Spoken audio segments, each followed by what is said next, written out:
Yay, I think it got it easier this week. Hello, everyone. So good to see you. I'm really delighted to see all of you. And I hope that you had the opportunity to really at least enjoy today. So, at least here in Pennsylvania, finally for the first time, we're almost halfway through the year and we had a picture perfect day today. And I hope that each and every one of you has had the opportunity to enjoy being out there today in some way or another. And I think what's really important to remember is it is Memorial Day, and the gift of being able to have this freedom, the gift of being able to just be free was given by men and women of all walks, of all beliefs, of all races that were willing to lay down their lives for us. So, what I would like to do is to begin just briefly with a moment of silence. If you could just bow your heads and just in your hearts say thank you. Thank you to those who have now are walking in with Creator in heaven, and prayers for those their families who are surviving here that they receive their blessings and gratitude. So, again, if we could just for a moment close our eyes and just be grateful, a moment of silence.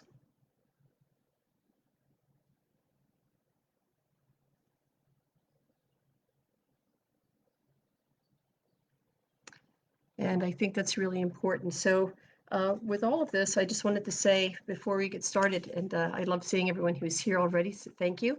I wanted to say special thank yous to everyone. I loved all your comments. It really meant a lot. I read each and every one, although I may not answer them, so it really makes me feel connected. So, thank you for them, and I really appreciate them, even if you don't catch me live, for those who catch in the replay as well.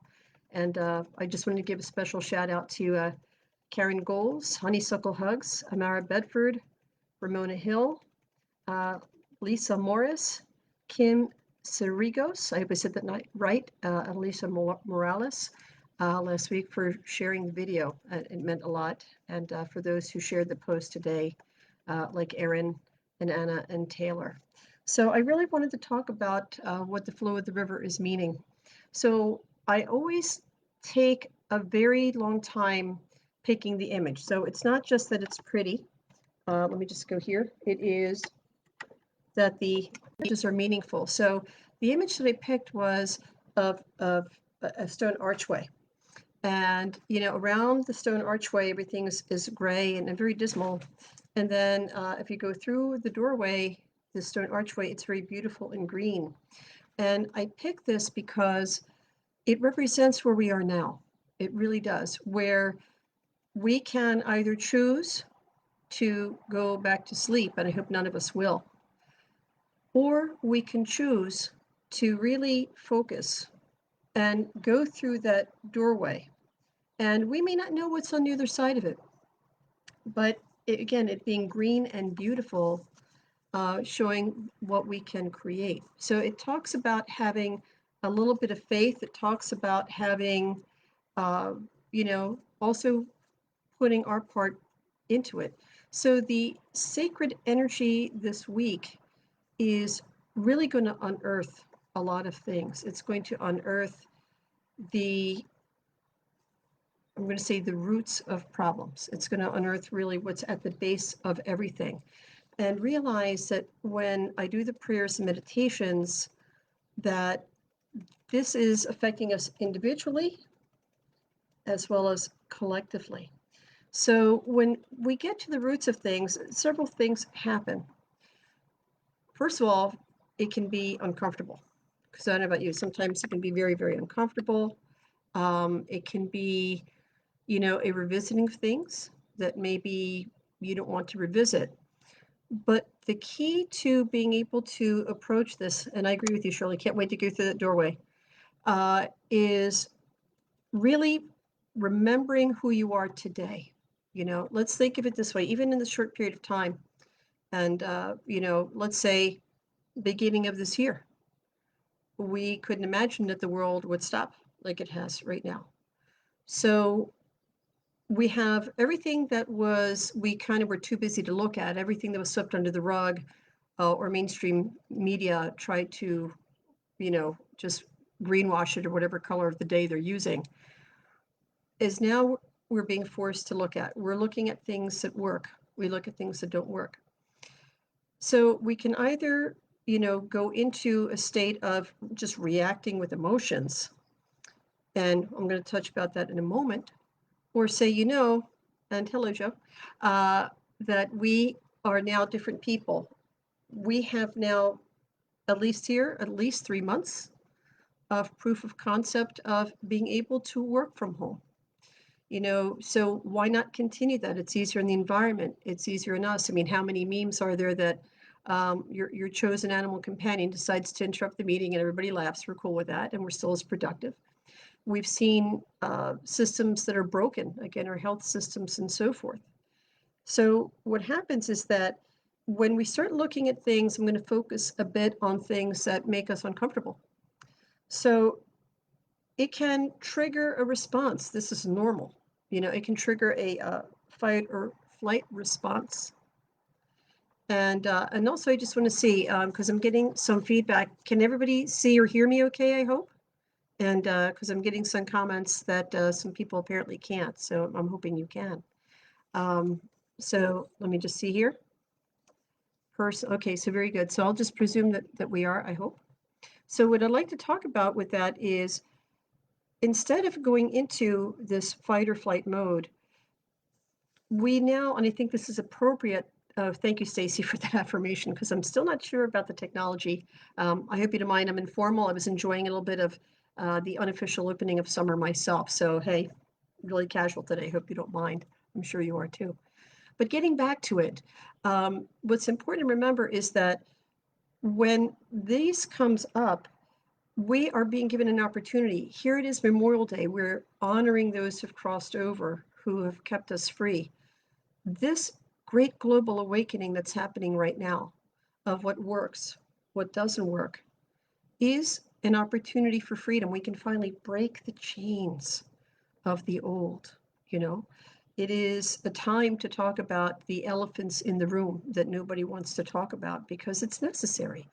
It's what's going to allow for us to move forward. And I guess the biggest thing that I'd like to talk about is when there are uncomfortable conversations, and they are going to be there, absolutely necessary to move through this and build something new. I just would like to talk about the steps that, when I was doing the prayers, that I didn't get the chance to write within the flow of the river. The first one is compassion. Have compassion. We all played a part in this. So think about a situation when you have made a mistake and you've hurt someone. And it's not easy. It's not easy to, it's very humbling to go up to that person and say, I'm sorry. It's not easy to have the hard conversations that you must have, or else a loving relationship can die if you don't. So we've all been on that end of how it can be very uncomfortable. It can be very humbling. And we're very vulnerable in that state.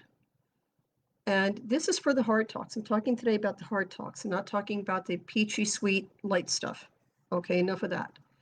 So remember that when we're coming together within our personal lives, or we're coming together as a community and as a global forum, we should each keep that in mind, that to go with compassion, we've all been in that position. The other thing that I would say is you have to let go of ego. And that's a hard thing. So let me describe what I mean. So one thing, and I'm just going to mention one of my personal peeves. I despise labels. Excuse me, let me tell you why I despise them.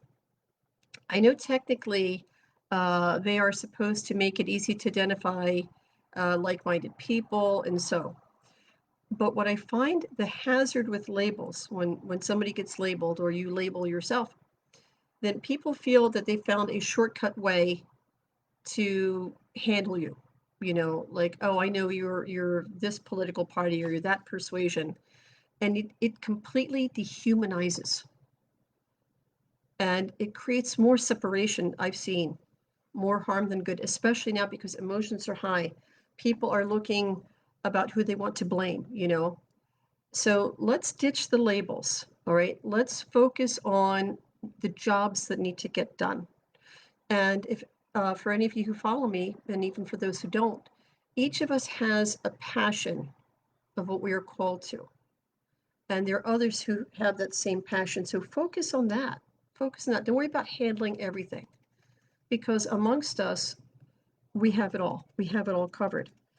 But once you let go of that ego, that need to defend, so it doesn't mean that you don't create strong boundaries if somebody's trespassing. I'm not talking about that. I'm talking about the next step is the ability just to really listen. So even if you have somebody that, and we've had it, you think this person must be completely off their nut. How the heck can they even have this opinion? Whatever. Remember, we all have a piece of the truth, okay? So when you listen, don't listen and try to think about the next thing you're going to say. Another pet peeve of mine is, and we've all had that, you meet somebody that you're talking to them, but they're not with you. You can tell they're in their heads and they're just worried about, what they're going to say next, how they're going to defend, they're going to come out with their thing. And nothing gets accomplished. So when you listen, put yourself in the other person's moccasins. Really do your best to understand where they're coming from. And it might be a challenge because sometimes if you feel that they're, again, that's where the labels are hazardous. They're from a different religious, spiritual group. They're a different political persuasion. You're like, oh, no. But listening costs you nothing. If you're able to listen, it actually shows you have strength, and I'll tell you why. Because it shows that you have compassion of heart. It shows that you can have an open mind. And it shows the ability to think beyond yourself and think from a greater perspective. And this is going to be the steps that we need in order to be able to have these hard conversations that will be taking place. And I wish I could say it's just this moon, this month. It's not, okay? We're solving things as they come along. So what's really important with this, which is why we go with the compassion piece, is you need to be honest. Just be completely honest. Nobody likes it, okay? It's not easy to say, hey, I did this or I missed that. It doesn't feel good. But along with that, again, everything is in balance, especially in the Good Red Road. Own what is yours and let go of what isn't. Because you don't need somebody imposing their stuff on you. Listen to them, yes. But if they're trying to have you own something that truly is not your fault, don't take it on. Try to explain. They may or not be receptive, but again, that whole idea of honesty. And what happens is if there's compassion, if there's honesty, if you feel that it's safe to speak and people will listen, it does exactly that. It creates a space where people can feel secure. They can feel that they can say what they need to say without ridicule, without condemnation, without, having, I'm going to say, sometimes I've seen some horrible things in social media. So creating a secure space for us, I think that's why this is so interesting, divine timing, that this is taking place in Memorial Day of 2020, because those who went forward and died and those who still serve are creating a safe space for us. Excuse me. The United States is one of the few countries in the world that's privileged enough that can go in the middle of the street, call the president an idiot, carry on fine forever, and not have somebody bang down your door in the middle of the night and drag you off so you disappear. All right.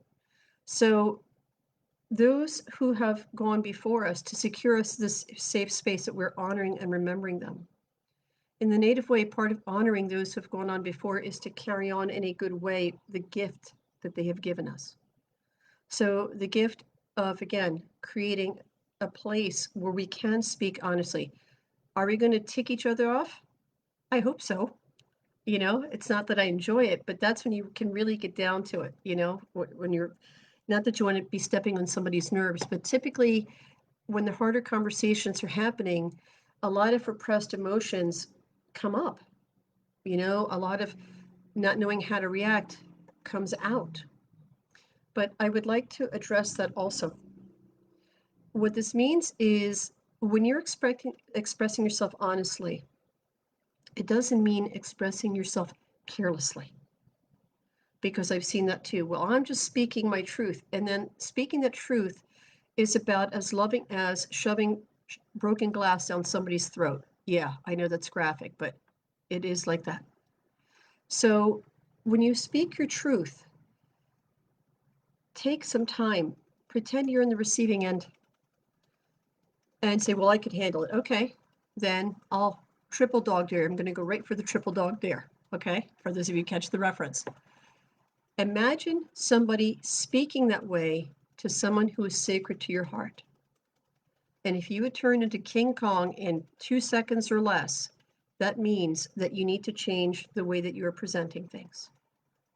Because in order for this to work, it's as equally important to pay attention to the undercurrent of energy of what you're offering.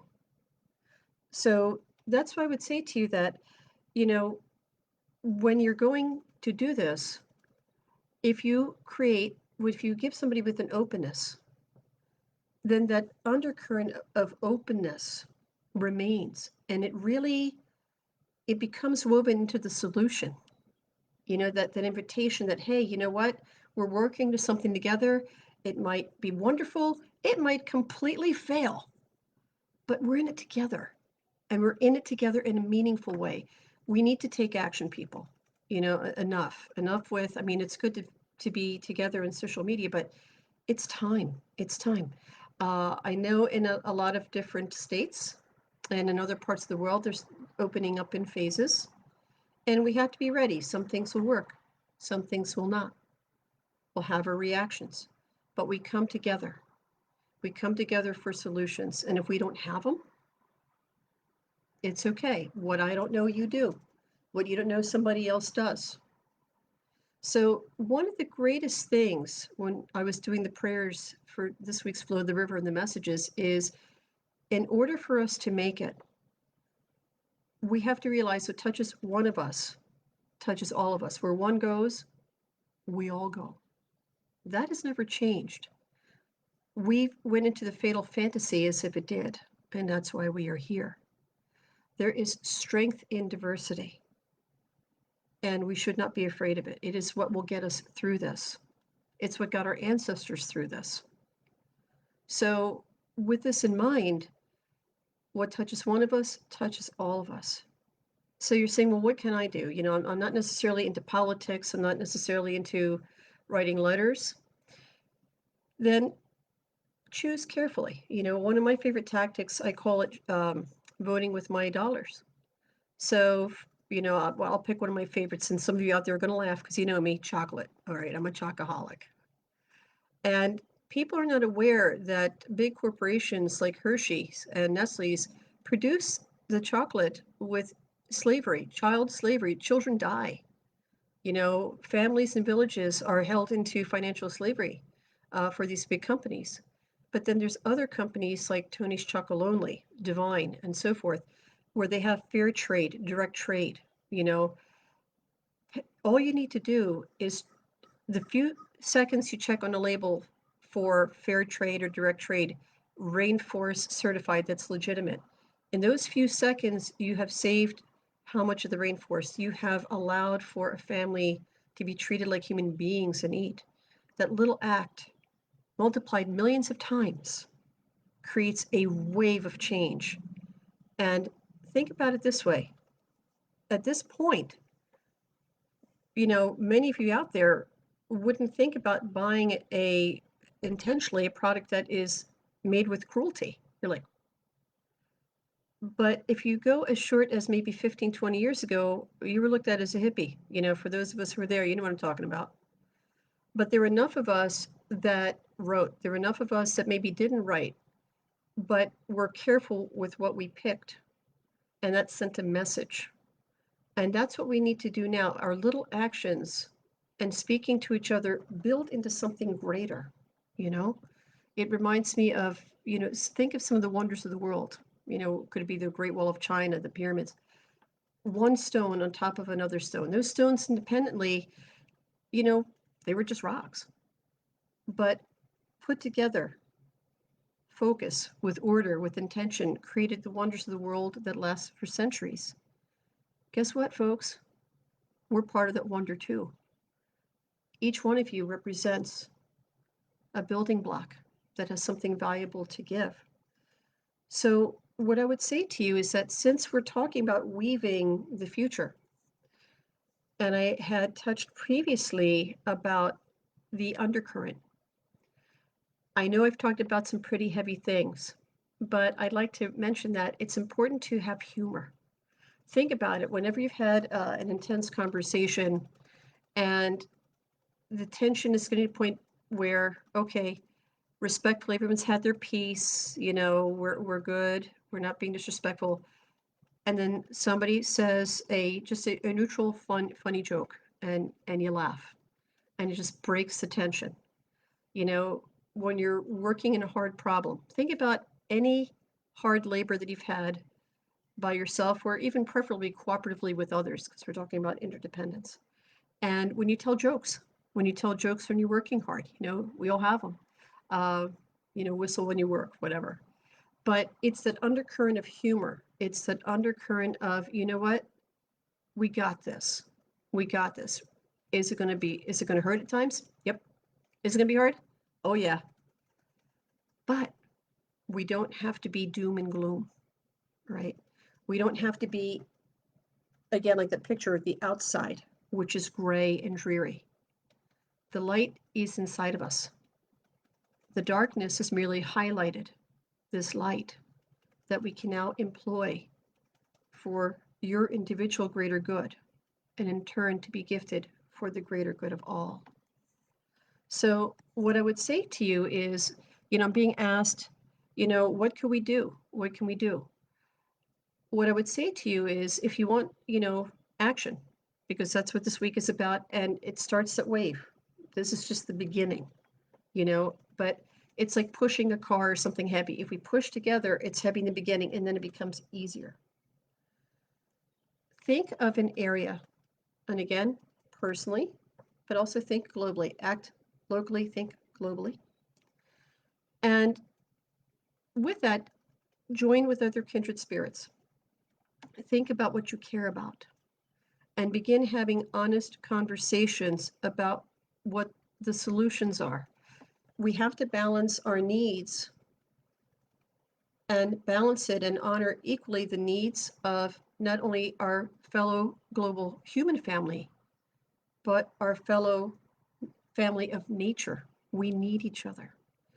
And that it is okay to have heated discussion. It is okay to agree to disagree. I know I use that phrase and that drives some people's nuts, but it's okay. And then not everything is going to be solved in a day. Sometimes it'll be 3 steps forward, 2 steps back. That's part of it too. And I'll tell you why sometimes I would prefer that. If you go 3 steps forward, 2 steps back, number one, it shows you're trying. I wish things could go perfect the first time, but it's not a Hollywood edited movie. But it also allows for you to see what works, see what doesn't, refine it, and then go forward. So then we go 3 steps forward, 2 steps back, 3 steps forward, 1 step back, until we finally just have complete forward motion. So what I would say to all of you is keep your sense of humor, hold the light for each other. Let's choose to go hand in hand, heart in heart, through that doorway. Will there be resistance? Of course there will be resistance. That's just the reality of it. You might even be resistant. I might be, because we don't agree. Talk it through. Pick one area and devote action to it. And if you say, I still don't know what action to take, then research carefully a group. We talked about leaders last week. Research carefully a group that you would like to be part of. And it could be as simple as, walking an elderly neighbor's dog. It could be, delivering books or even reading online to people who are lonely. It could be talking to people who deal with politics and law so that they can hear your needs and they can explain to you how best to present this so that we get meaningful movement. So I guess what I'm trying to say is, and I agree with Kathleen, this is being a peaceful conscious warrior. That's exactly what this all is be at peace with yourselves. You know, when you are tackling difficult things, if you're having a bad day, be honest. I'm having a bad day. I'll be back. Don't avoid it. Then when you're calming down, come back to it. I don't know all the answers. Good. The Great Spirit is doing this on purpose so to force conversation. But once you find what inspires you or who inspires you, then follow it with all of your heart. You will then be walking through that beautiful doorway. You will be helping to build the beautiful colors beyond that doorway. You will be one of the stones of foundation that future generations can look back on and say, you know what? They must have had a rough time, just like we're studying our history. They must have had a hard time, but they didn't give up. Just like the people who laid down their lives so we could have freedom, they didn't give up. So we owe it to ourselves. We owe it to those who gifted us freedom. We owe it to the generations yet to be born. So I say to all of you, again, thank you so much for spending time with me. Again, a gentle reminder, there will be the Power Word coming on Friday at 10 o'clock Eastern Time. And if you enjoy what I'm doing, I would beg of you, go to my website and just subscribe, you know, so that way we can stay in touch with each other. And, you know, hopefully things move forward. Things will move forward. And I wish all of you tremendous peace. I really, really do. So thank you so much. And have a lovely evening. And thank you for all the blessings of being here. And may you be blessed as well. Take care. Dane ho. Wanishi.